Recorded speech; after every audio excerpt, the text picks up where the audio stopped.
nous allons reprendre cet après-midi la journée recherche de la filière maladie métabolique.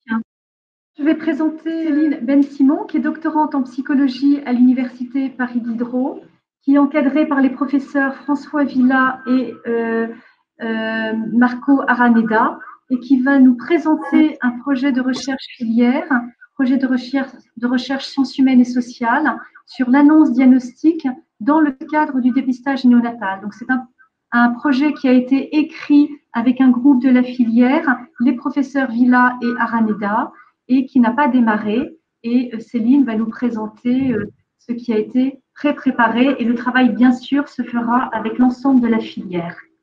Merci Céline. Merci Pascal. Donc, effectivement, je vais vous présenter… Je vais peut-être juste me présenter avant. Le projet d'étude. Je vais peut-être me présenter avant, puisque Céline va faire le gros du travail, puisque c'est elle la doctorante à la tâche. Moi, je suis François Villa, professeur de psychopathologie et co-directeur d'un institut de l'Université de Paris, la personne en médecine. Et donc, Céline m'a fait l'honneur et la confiance de me demander d'être son directeur de thèse. Et je dois dire que ce début de travail est très prometteur et que nous avons beaucoup d'investissements et d'attentes de sa part et nous essaierons de ne pas l'empêcher de faire sa thèse. Et merci infiniment pour votre aide pour la filière. Merci beaucoup François pour ces mots encourageants. Donc effectivement, moi je vais vous parler de ce projet de recherche sur l'impact de l'annonce d'une maladie héréditaire, du métabolisme, mais dans le contexte très particulier du dépistage néonatal systématique. L'annonce d'une maladie constitue toujours un choc pour les patients, mais plus encore pour tout parent. Et quand cette annonce survient dans le cadre d'un dépistage néonatal systématique, l'effroi est encore plus grand. La famille est déjà retournée à son domicile avec un enfant qui semble bien portant et elle reçoit l'appel d'un médecin lui demandant de se présenter dans son service dans les plus brefs délais. Madame Tissot, présidente de l'association contre les maladies mitochondriales, plusieurs années après cette annonce, décrit d'ailleurs la rapidité absolue de transmettre le diagnostic dans une phase qui correspond aux moments les plus heureux de la parentalité. Excusez-moi, il y a un souci. Il y a un souci parce qu'on ne voit pas les médias, Céline. Vous ne voyez pas mes diapositives? Non. Absolument pas. Bon. Alors, je reprends. Pardon.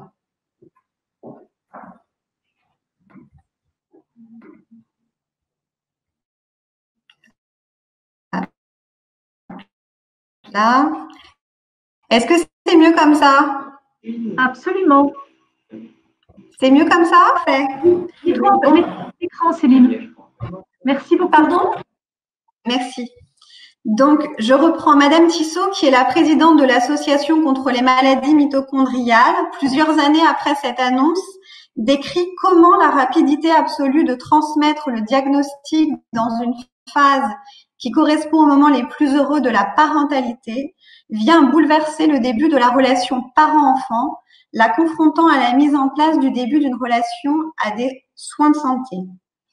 D'un autre côté, en préambule de leur article sur le consensus national sur la prise en charge des enfants dépistés avec une hyperphénylalaninémie, Véronique Dabadi et ses collaborateurs en 2005 soulignaient l'hétérogénéité des modalités de prise en charge de la phénylcétonurie.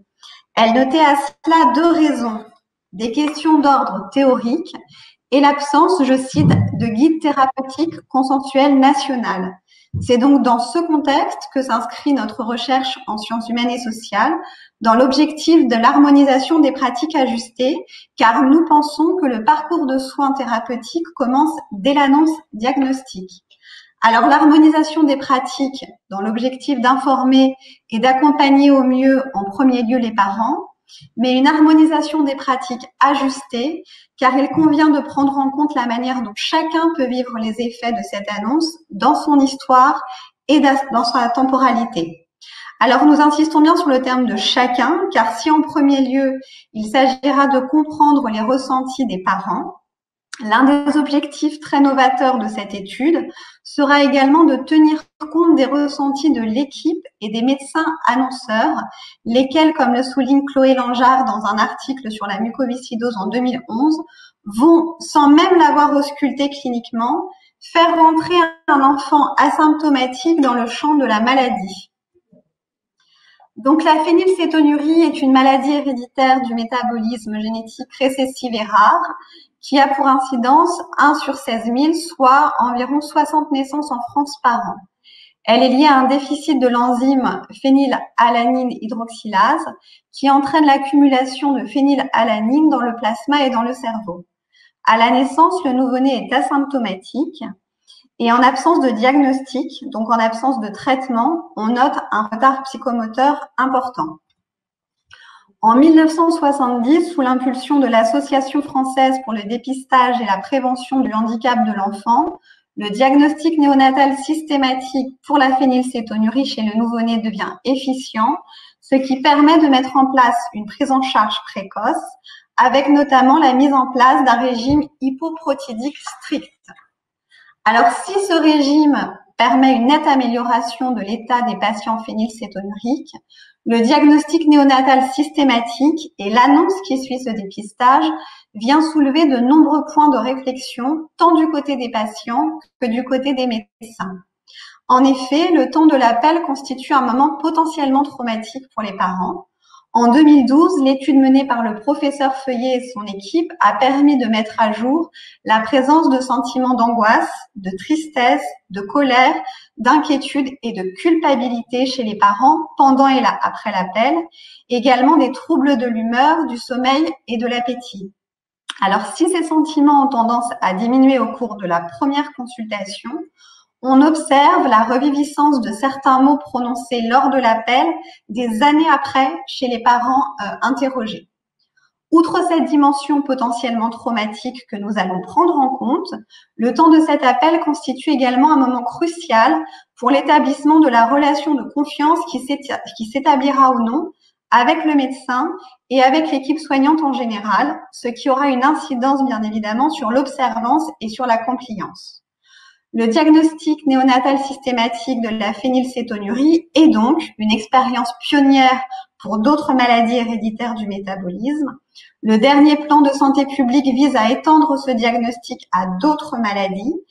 Il sera effectif pour le déficit en MCAD dès le 1er décembre 2020 et étendu à 7 autres maladies rares du métabolisme en 2021. Nos objectifs, évaluer, décrire et harmoniser et produire. Alors, dans le prolongement de l'étude menée par le professeur Feuillet et son équipe, nous allons évaluer les ressentis mis à jour par cette précédente étude, dans l'objectif de comprendre et décrire les processus psychiques déclenchés par l'annonce de la maladie à la lumière de ses spécificités, à savoir sa rareté, son hérédité, le caractère asymptomatique de l'enfant et le dépistage systématique dans sa temporalité. Nous allons essayer de comprendre et décrire les processus psychiques déclenchés par la mise en place du régime et la manière dont l'annonce de la suspicion de la maladie et sa confirmation vont interagir dans la mise en place de la relation parent-enfant et dans la mise en place de la relation parent-enfant-équipe soignante qui constituent des facteurs majeurs dans la construction de l'adhésion au parcours thérapeutique de l'enfant. Enfin, nous allons explorer et communiquer les savoirs expérientiels mis en place par les parents de patients atteints, mais aussi par les médecins et par l'équipe de professionnels qui participent à la prise en charge des patients. Cette réflexion quant au processus de l'annonce de la phénylcétonurie, à la lumière de ses spécificités et des spécificités des maladies héréditaires du métabolisme, nous permettra d'harmoniser le dispositif de l'annonce et de transférer ces résultats à d'autres maladies héréditaires du métabolisme. Pour le plan d'étude, je vais vous présenter les acteurs, donc l'équipe de recherche dont je fais partie, Marco Araneda, qui est maître de conférence à l'Université de Paris et qui est porteur du projet et co-directeur de la thèse, le professeur François Villa, que vous avez vu précédemment, qui est professeur des universités en psychopathologie à l'Université de Paris et qui est directeur de la thèse, Céline Ben-Simon, donc moi-même, psychologue clinicienne et doctorante. Les partenaires maladies rares de la filière G2M avec l'équipe médicale, notamment Pascal Delonlé, le professeur Feillet, Jean-Baptiste Arnoux et Karine Mention. L'équipe des psychologues qui sera dirigée par Valérie Barbier, l'équipe des diététiciens qui sera dirigée par Laurent François. Enfin, les partenaires associatifs, l'association contre les maladies mitochondriales, les feux follets et vaincre les maladies lysosomales. C'est une étude qui se fera sur 3 ans donc et qui fera l'objet d'une thèse. Il y aura 3 étapes. La première étape, que je détaillerai un peu plus après, consiste à recueillir le ressenti des familles et des médecins à 24 heures, 1 mois, 3 mois et 6 mois après l'appel téléphonique d'annonce de suspicion de la maladie. La seconde étape consistera à l'analyse quantitative des questionnaires et des échelles standardisées utilisées, ainsi qu'une analyse qualitative des entretiens, notamment avec le logiciel NVivo, qui est un logiciel d'analyse de données qualitatives. La dernière étape, qui correspond à la période de rédaction de la thèse, vise à une co-construction de documents et d'outils à destination des professionnels de santé et des familles, des recommandations de bonnes pratiques, des documents de sensibilisation aux maladies héréditaires du métabolisme et une activité de formation à l'annonce et à l'accompagnement des familles à destination des médecins est également prévue. Donc voilà le déroulé de l'étude pour une famille. Donc généralement, le protocole est le suivant. Dès réception des résultats, le médecin annonceur appelle les familles pour les convoquer en urgence pour une consultation qui aboutira à une hospitalisation s'il y a une confirmation du diagnostic. C'est à ce moment, à l'issue de l'hospitalisation, que le médecin annonceur proposera aux parents de participer à l'étude et qu'il leur remettra un consentement écrit ainsi que 3 questionnaires que je détaillerai plus loin. Le questionnaire filière, l'échelle révisée d'impact d'événements et l'inventaire d'anxiété. Ces questionnaires seront à remplir à domicile 1 semaine après l'hospitalisation et je les récupérerai pour analyser les données. En parallèle, je mènerai 5 entretiens avec des professionnels chargés de la présentation et du dépistage de la phénylcétonurie afin de mettre à jour leur vécu et la manière dont ce vécu va impacter leur pratique. Je mènerai également 15 entretiens avec des médecins annonceurs sur le déroulé de l'appel afin de recueillir leurs propres ressentis et leurs impressions concernant les parents lors de la première prise de contact à l'aveugle, si j'ose dire, que constitue l'appel, et enfin lors de la consultation de confirmation. 1 mois après, je me rendrai au domicile des familles pour procéder à un entretien semi-dirigé afin de recueillir les ressentis psychologiques des parents sur la procédure de l'annonce et sur les conséquences de l'annonce et de la maladie au niveau de la relation parent-enfant. 3 mois après, lors de la consultation de suivi, nous soumettrons une nouvelle fois les enfants à l'échelle révisée d'impact d'événements afin de comparer les réponses à celles obtenues 1 semaine après l'appel. 6 mois après, enfin, je soumettrai à nouveau les parents à l'échelle révisée d'impact de l'événement, puis je me rendrai à nouveau à leur domicile pour procéder à un nouvel entretien semi-dirigé, toujours centré sur leur ressenti psychologique quant à l'annonce et à l'impact de cette annonce et de la maladie sur le lien parent-enfant et sur le lien parent-enfant-équipe soignante. Nous observons également l'évolution des choix initiaux, indicateur que nous avons nommé niveau de renoncement et qui pourra par exemple comparer les choix de garde initiaux ou la reprise d'une activité professionnelle. Enfin, nous compléterons ce travail par le recensement de divers marqueurs de compliance que nous récolterons auprès de l'équipe soignante. Méthodologie. Vous avez bien compris que nous assistons sur le caractère pluridisciplinaire pour cette étude, quelque chose qui est très demandé quand on interroge les associations de parents.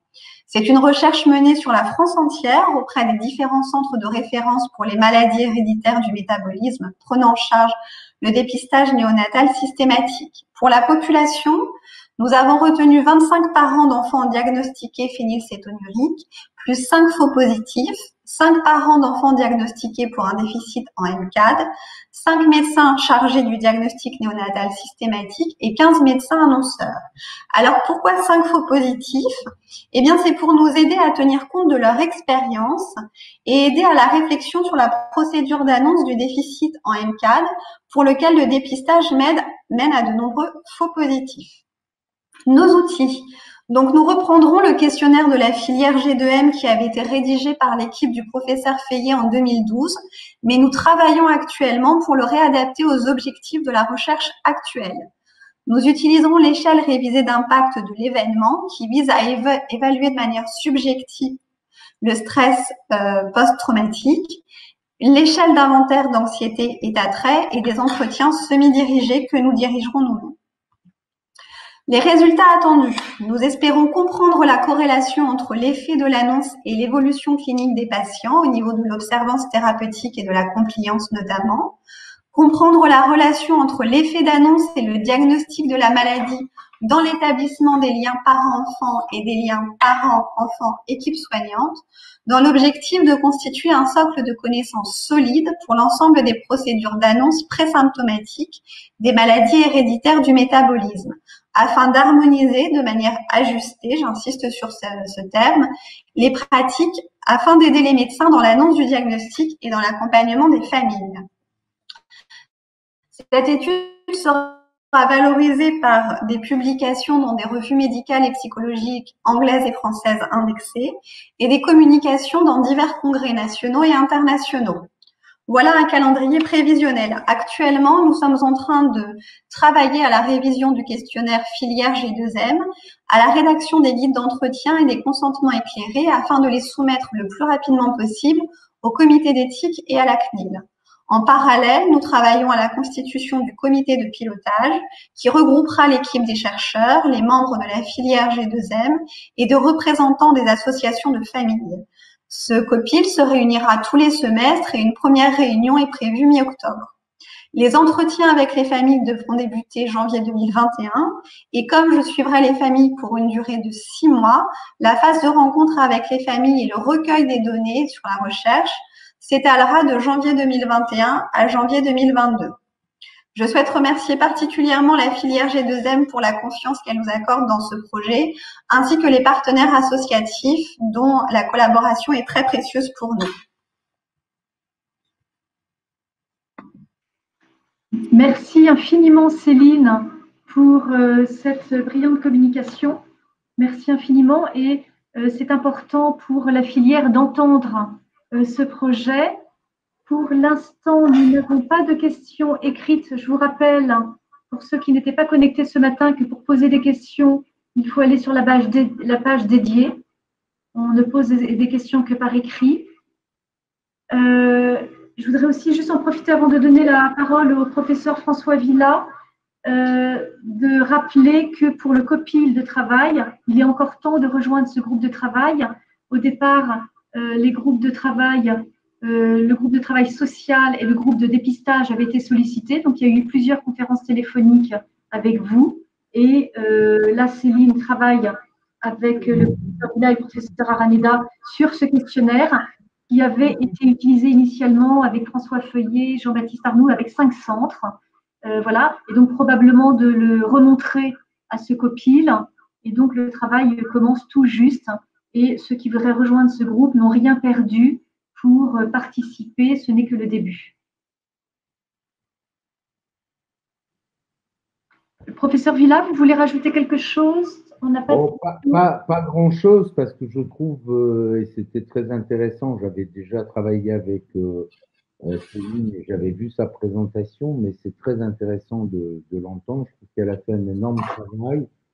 Je crois que maintenant, il faut se mettre au travail vraiment dans une dimension interdisciplinaire. Je dirais que le seul point sur lequel il faut insister, c'est que la façon dont Marco Araneda, Céline et moi-même abordons les choses, c'est bien sûr, on ne va pas donner des protocoles, des recettes, c'est d'essayer d'avoir tout un travail avec les médecins pour que les médecins comprennent, entre autres dans le travail d'annonce, que les émotions, les affects, les vécus qu'ils ont, qui peuvent les embarrasser et être gênants par moments, s'avèrent en réalité être des outils de la relation et d'établissement du lien, et que l'intérêt, c'est qu'on crée des espaces pour transformer ces expériences en savoir théorique et clinique. Et donc, c'est vraiment une dimension importante pour nous. C'est-à-dire, on n'est pas là comme expert et spécialiste, mais on est comme co-chercheur avec les médecins et les patients pour essayer de comprendre la difficulté de l'expérience des parents avec leurs enfants. Voilà. Tout à fait. Merci infiniment. C'est vrai que je suis curieux, j'espère qu'il y aura des questions.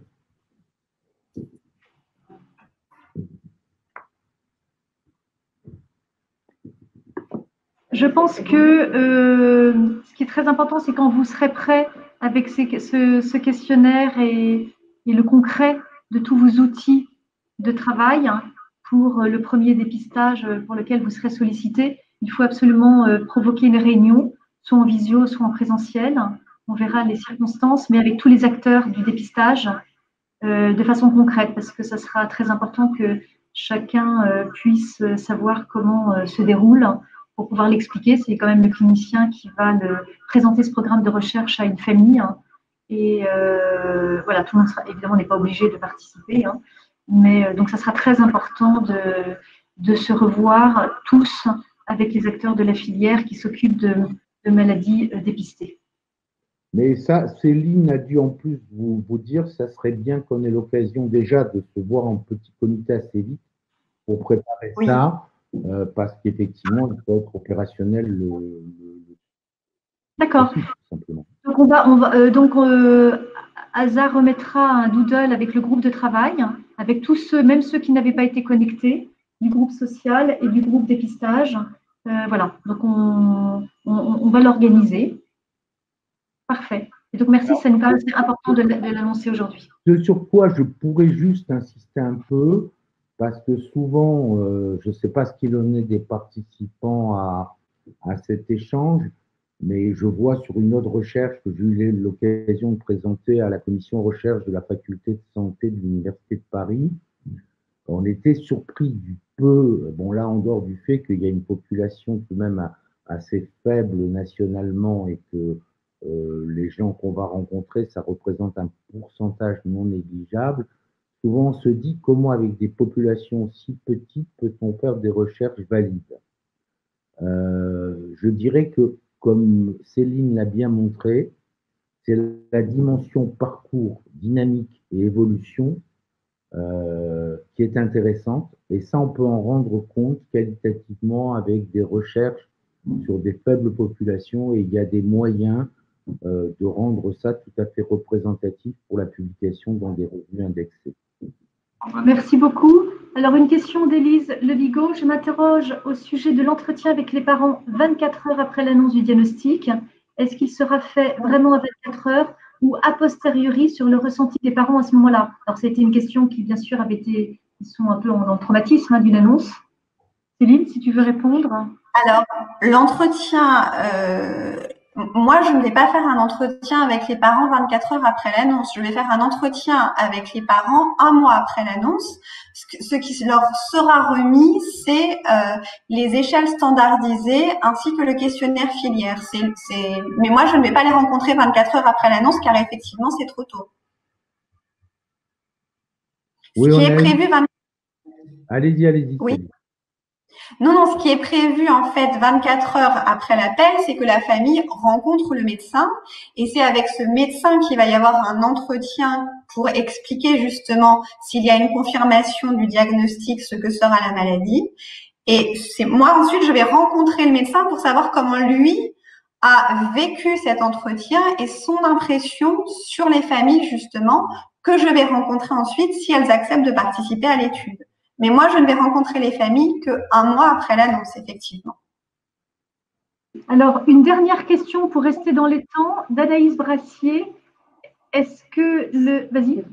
Céline, la question c'était, est-ce qu'il faudrait de façon formelle que le médecin annonceur, enfin je suppose que la réponse est oui, mais en pratique c'est peut-être pas faisable, est-ce qu'il faut que le médecin annonceur au téléphone soit forcément le médecin qui, 24 heures après ou au moment de l'hospitalisation, va avoir l'entretien avec les parents et remettre les documents?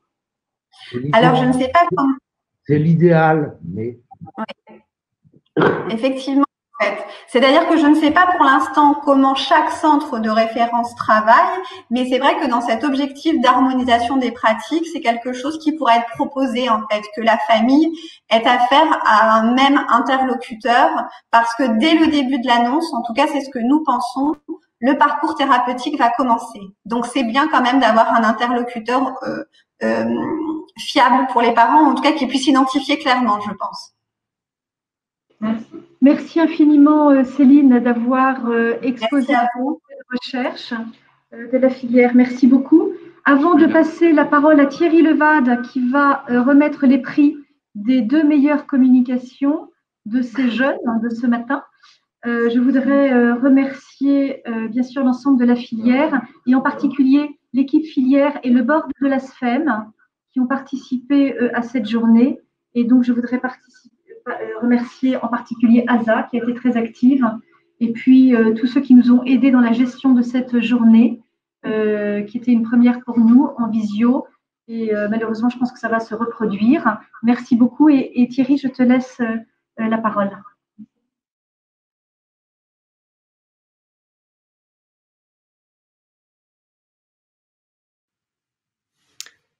Bien, rebonjour à vous tous. Il me revient de remettre les prix. Bien entendu, ce moment aurait été bien plus chaleureux s'il avait été en présentiel. Voilà comment nous avons travaillé. Ce matin, nous avons écouté avec passion et beaucoup d'intérêt 10 interventions, 10 présentations, et nous étions encore plus nombreux à vous juger. C'est-à-dire que nous étions un peu plus d'une douzaine de notateurs selon différents critères pour tenter, travail très difficile, très délicat, de nommer qui serait le lauréat de ces prix, donc dit de meilleure présentation, meilleure communication. Alors sans tarder, voilà les résultats. Il y a finalement 2 lauréats, à vrai dire un lauréat et une lauréate, qui sont Walid Awari et Patricia Dubout. Donc avant tout, je félicite ces 2 lauréats. Je dois dire que le tableau Excel qui nous a servi à recueillir toutes ces notes montre que ça a été très difficile d'interclasser toutes ces jeunes gens. Ce que montrent les résultats aussi, c'est la grande qualité des présentations. Je crois que ça a déjà été souligné ce matin. Qualité des présentations, qualité des travaux. Encore une fois, qu'ils aient été expérimentaux en laboratoire ou des travaux plus cliniques. Et je suis ravi qu'encore une fois, cette journée montre à quel point toutes ces activités sont très intriquées. Donc, merci aux notateurs, merci surtout à ceux qui ont fait les présentations, qui permettent ainsi d'animer ces journées et d'animer globalement la filière. Ce que je dois dire, c'est que ces prix sont remis grâce à la SFEM, qui est donc la société savante qui nous entoure. Encore une fois, bravo et merci à tous. Merci.